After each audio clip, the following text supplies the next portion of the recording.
Dans un monastère du Japon médiéval, il y avait un vieux moine que les jeunes novices révéraient avec crainte, non parce qu'il était sévère avec eux, mais parce que jamais rien ne semblait le troubler ou le secouer. Aussi le trouvaient-ils étrange et en avaient-ils peur. Finalement, ils eurent l'impression de ne plus pouvoir le supporter et ils décidèrent de le mettre à l'épreuve.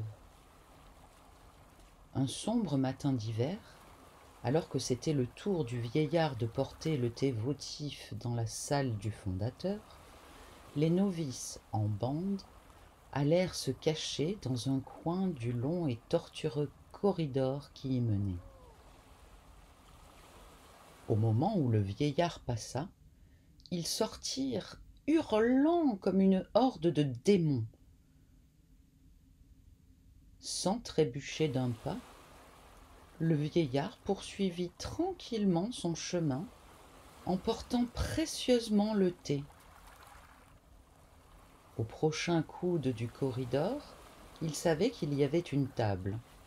Il, il s'y dirigea dans l'obscurité, y déposa le bol de thé, le couvrit pour que la poussière n'y tombe pas, et puis seulement il s'appuya sur le mur et poussa un cri de terreur.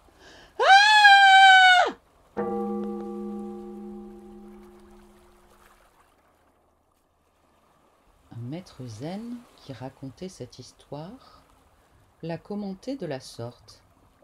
Ainsi, vous le voyez, les émotions n'ont rien de condamnable. Seulement, il ne faut pas leur permettre de vous détourner de ce que vous avez à faire ou de s'y immiscer.